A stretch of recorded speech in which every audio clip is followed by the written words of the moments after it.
It's unfortunate commentary, but Ekpu, yeah. The question of what has been or what is.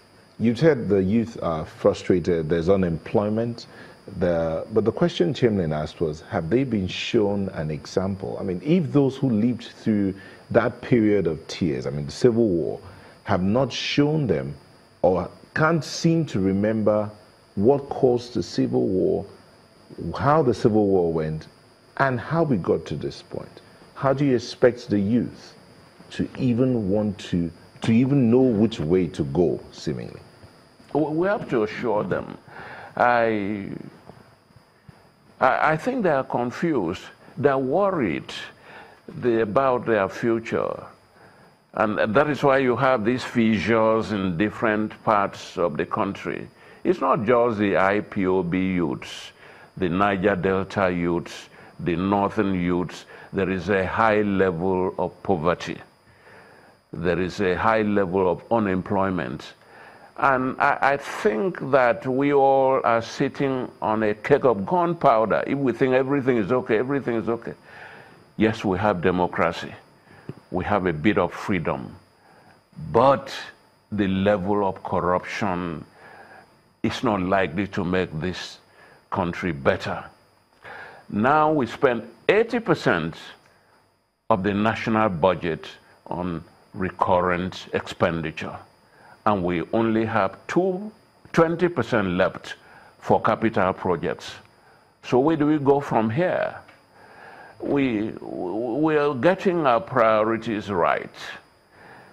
Every one of the G20 countries,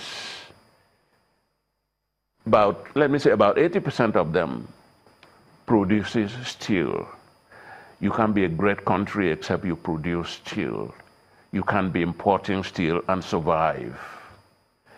Now, Nigeria started at Jakarta in 1958, 2 years before independence. Today, we do not have steel. We're just doing politics, and then the foreign countries blackmailed us, and bamboozled us and said, no, no, no, if you import steel, you will be better off. You cannot be better off. Egypt produces steel. South Africa produces steel. Why does Nigeria not produce steel? Our level of electricity is very low for optimum production.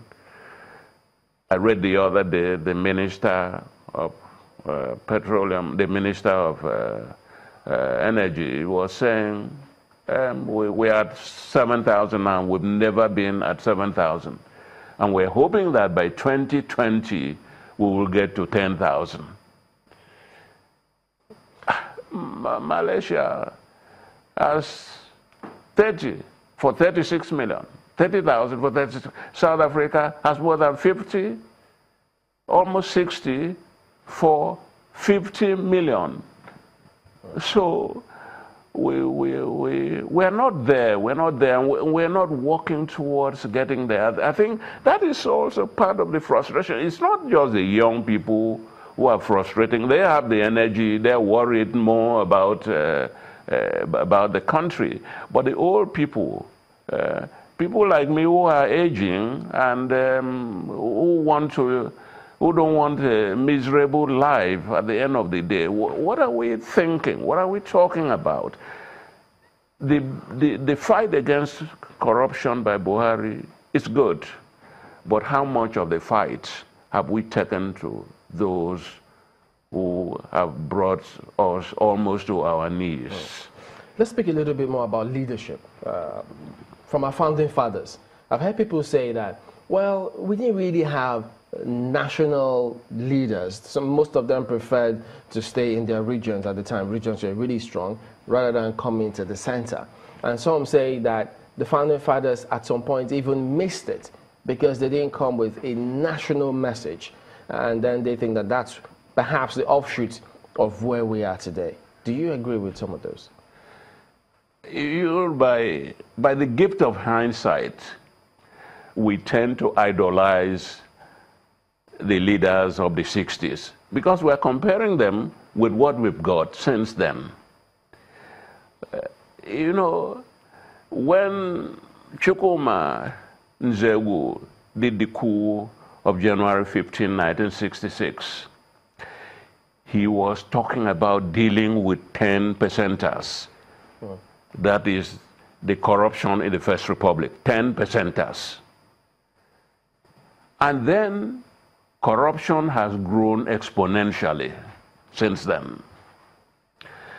When Murtala Mohammed overthrew Gowon, he set up a panel that investigated 12 governors who operated with Gowon. 10 of them were indicted. Only 2 were exonerated. Rotimi, Adeyankar Rotimi, and Johnson in Lagos. That showed you 10 out of 12 people were convicted. And corruption has grown since then. If you did